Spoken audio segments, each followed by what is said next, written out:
Welcome to Pattern 7, Autonomous Systems. This is the final pattern, and the most complex. All 6 previous patterns feed into it. Recognition for sensing, predictive analytics for anticipation, goal-driven systems for decisions. Pattern 7 integrates them into one system that can perceive, reason, decide, and act with minimal human intervention. Think of a commercial pilot managing instruments, weather, communication, and flight controls simultaneously for hours. Pattern 7 builds AI that does all of this without anyone in the cockpit. In this lesson, you will learn what Pattern 7 is, how it is built, what risks it carries, and how to manage it. Let us begin. Pattern 7 covers AI systems that can operate independently in complex environments, making decisions and taking actions over extended periods with minimal human intervention. The key word is synthesis. An autonomous system is not a new standalone technique. It is the integration of multiple AI patterns working together in a closed loop. Pattern 3, recognition, provides perception, the ability to sense and interpret the environment. Pattern 5, predictive analytics, provides anticipation, predicting what will happen next. Pattern 6, goal-driven systems, provides agency, deciding what to do and doing it. Pattern 4, anomaly detection, provides safety monitoring, detecting when something is wrong. All of these patterns run in parallel, continuously, in real time. Autonomy exists on a spectrum. The SAE scale, used for vehicles, defines 6 levels from 0 to 5. At level 0, a human does everything. At level 2, the system assists with steering and speed, but the human monitors constantly. This is Tesla Autopilot today. At level 4, the system drives itself fully in most conditions, and can stop safely without human intervention. At level 5, there is no steering wheel. All passengers are just passengers. The same spectrum applies to warehouse robots, delivery drones, surgical systems, and trading algorithms.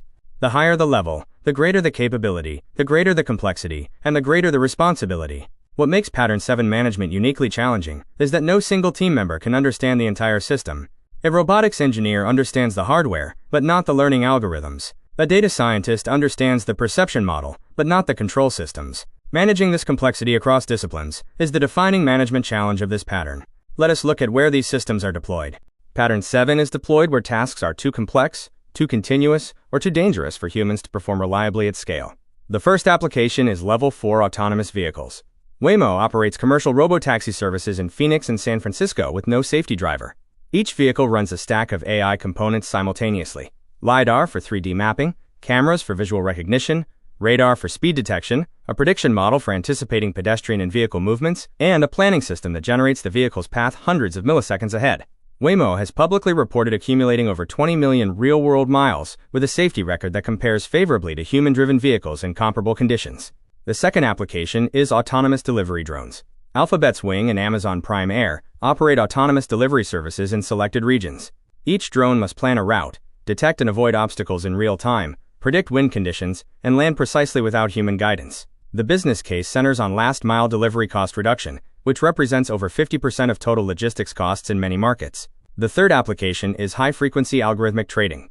Firms like Citadel and Virtu Financial run trading systems that analyze market conditions, identify opportunities, and execute thousands of trades per second, with no human in the loop during execution. The system is fully autonomous within its configured parameters. A single strategy decision made in milliseconds can represent millions of dollars in market impact. The speed at which these systems operate makes human intervention during execution impossible. Decisions must be made in advance. All 3 applications share a defining characteristic. The complexity, speed, or duration of the task exceeds human cognitive capacity at the required scale. Let us look at the technical architecture.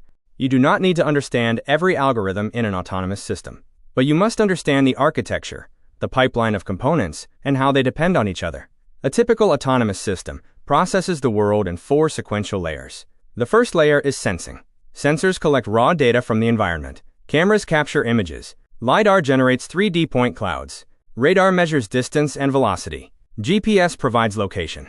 The critical management concept here is sensor fusion, combining data from multiple sensors to create a single, more reliable picture of the environment.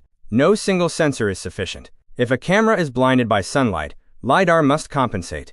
If GPS is unavailable indoors, inertial sensors must bridge the gap. The second layer is perception.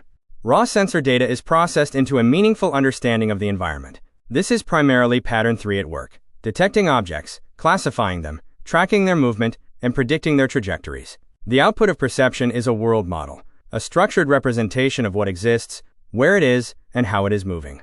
The third layer is planning and decision-making. The world model feeds into planning, deciding where to go and how to get there. Short-term planning handles immediate obstacle avoidance. Long-term planning handles route optimization over distances or time horizons. This is Pattern 6's domain. Reinforcement learning and optimization algorithms generate the policy. The fourth layer is control and execution. Plans are translated into physical commands: steering angles, acceleration, braking force, or in a drone's case, rotor speed. This layer interfaces with hardware directly. Across all four layers runs a safety monitor that checks for sensor failures, inconsistencies between layers, and conditions that require a safe stop response. The complexity of managing the interfaces between these four layers, ensuring data flows correctly, latencies are acceptable, and failures are handled gracefully, is the defining technical challenge of Pattern 7 projects. For Pattern 7, every phase is more complex than in any other pattern, because you are managing the integration of multiple subsystems simultaneously. Phase 1 is business understanding. The first question is not, what should the system do, but at what level of autonomy? Define the operational domain. Exactly where and when will the system operate autonomously? What conditions trigger a handoff to human control? Define your safety requirements and regulatory landscape before any design work begins. Identify every regulatory body that must approve the system before deployment. Phases 2 and 3 are data and simulation. Real-world testing at the scale needed to validate safety is not feasible. Simulation is the primary development environment, modeling physics accurately and generating edge cases. Real-world data calibrates the simulation. The gap between simulation and reality, the sim-to-real gap, is one of the most challenging aspects of Pattern 7. Phase 4 is better called system integration. You are not building one model. You are building a sensor fusion pipeline, perception model, prediction model, planning algorithm, and control system, then integrating all of them. Each subsystem has its own development cycle and failure modes. Integration points are where most projects encounter unexpected delays. Phase 5 is evaluation. No other pattern demands more rigorous evaluation. You must test not just in simulation, but in controlled real-world environments with safety protocols. You must test failure modes. What happens when a camera fails? What happens when GPS signal is lost? What happens when a pedestrian behaves in a way the training data never included? Edge case coverage is not a nice-to-have. It is a deployment requirement. Phase 6 is operationalization. Phased deployment is mandatory. Start in the most controlled, safest possible environment. Build real-world incident data. Expand scope only when safety data from the previous phase justifies it. The 3 critical risks demand careful attention at every phase. Let us explore them now. Pattern 7 carries 3 risks that are more profound than in any other pattern, because the consequences of failure can include loss of life. The first risk is ethical dilemmas. When an autonomous vehicle must choose between outcomes within milliseconds, risk injuring the passenger or risk injuring a pedestrian, that is the trolley problem encoded in software. There is no universally agreed answer. What is critical? These decisions must be made explicitly and documented before deployment. Who did you consult? What principles guide the decision? What can you say publicly about the system's ethical design? If you cannot answer these questions, the system is not ready for public operation. The second risk is accountability. When an autonomous system causes harm, who is responsible? The 2018 Uber AV fatality resulted in prosecution of the safety driver, not Uber, exposing how unprepared the legal system is for this question. Build accountability into the design, comprehensive logging of every decision, clear contractual responsibility allocation between manufacturer, developer, and operator, and legal team engagement from Phase 1, not after an incident. The third risk is reliability. A 99.9% reliable system operating 1 million hours still fails 1,000 times. Safety-critical functions need 6 nines, 99.9999%. This requires hardware redundancy, backup sensors, and compute that operate independently of the main AI stack. Fail-safe design. When any component fails, the system moves to a safe state, and a safety culture where no one is pressured to compromise safety for schedule. Let us see how this played out in a real project. Let us see how these principles apply in practice. PacificHub Logistics operates a 215,000 square foot distribution center with 50 human-operated forklifts across 3 shifts. The operation faced skilled operator shortages, 6 material handling incidents per year with liability costs, variable throughput across shifts, and growing pressure for 24-hour service guarantees. Management approved a phased autonomous forklift deployment. Budget $4.8 million, timeline 24 months. The team included 4 robotics engineers, 3 megaliters engineers for perception and planning, 3 software engineers for fleet management, 2 simulation engineers, and 2 warehouse domain experts. In Phase 1, the team defined the operational design domain, autonomous forklifts in one designated 40,000 square foot overnight zone, with human forklifts in all other areas. This boundary was the single most important decision. It limited risk and created a controlled data collection environment. Phases 2 and 3 consumed 6 months, building a physics-accurate simulation of the facility, including pallet weights, floor variations, and lighting conditions. The simulation was validated against video recordings of human-driven forklifts on identical routes. In Phase 4, the perception team discovered that pallets were inconsistently labeled and frequently damaged, making automated identification unreliable. A parallel pallet standardization track was required. Finding this in Phase 4 rather than Phase 2 cost 6 weeks, a lesson in data auditing earlier. In Phase 5, after 8 million simulated operating hours, a 12-week controlled pilot ran with 2 safety monitors present at all times. The system was manually stopped 3 times for unexpected obstacle scenarios. All 3 were used to improve the planning algorithm. After 18 months of phased deployment, throughput in autonomous zones was 19% higher than human-operated night zones. Material handling incidents dropped to 0 in autonomous zones, and consistent 24-hour service was achieved. The defining lesson, operational design domain definition in Phase 1 and physics-accurate simulation in Phase 2, determined the project's success. Here is your practical checklist for managing any autonomous systems project.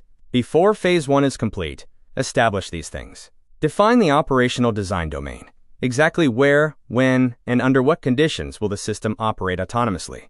What conditions trigger a human handoff? Identify every regulatory body and safety standard that applies. Engage legal and ethics consultants from day 1. For system design, require these. A comprehensive architecture document showing all subsystems and their interfaces. Sensor fusion strategy. Which sensors? What redundancy? Fail-safe design. What is the safe state for every failure mode? Explicit ethical guidelines for dilemma scenarios, reviewed by an ethics committee. For simulation, confirm these. Physics-accurate simulation, validated against real-world data. Edge case library covering sensor failures, unexpected obstacles, extreme conditions. Safety benchmarks that must be passed before any real-world testing begins. For deployment, follow this sequence without exception. Start with the smallest, most controlled operational zone. 2 qualified safety monitors present at all times in initial phases. Written incident response procedure with named responsible parties. Expand scope only when safety data from the previous phase justifies it. How does Pattern 7 connect to the other patterns? Pattern 7 depends on Pattern 3, recognition, as its sensory foundation. Without reliable perception, no planning layer can function. A camera failure or a misclassified pedestrian propagates immediately into incorrect decisions. Pattern 4, anomaly detection, is the embedded safety monitor. It continuously checks sensor readings for inconsistencies and triggers a safe stop when any subsystem reports conditions outside its operating range. Pattern 5, predictive analytics, feeds the planning layer. Predicting pedestrian movement and near-term traffic conditions improves the quality of every path planning decision. Pattern 6, goal-driven systems, is the decision engine. The path planning and motion planning algorithms that generate trajectories are reinforcement learning or optimization algorithms. The core of Pattern 6, operating within Pattern 7's architecture. Pattern 7 presents a management challenge that has no equivalent in the other 6 patterns. You are managing a system where no single person on your team understands the entire stack. A robotics engineer understands the mechanical integration, but may not know why the perception model is underperforming. A data scientist understands the computer vision model, but may not understand the real-time latency constraints imposed by the control system. A control systems engineer understands the actuation layer, but may not know how the path planner generates trajectories. Each team builds and tests their components successfully, and yet the integrated system fails in ways that none of them predicted individually. This is called emergent failure. Failure that arises from the interaction of components, not from the failure of any single component. Your job as project manager is to own the interfaces, not the implementation of any one component, but the contracts between them. What data format does the perception layer output? What latency can the planning layer tolerate? What happens to path planning when the perception layer reports low confidence? These questions live in no engineer's job description. They live in your responsibility as integration manager.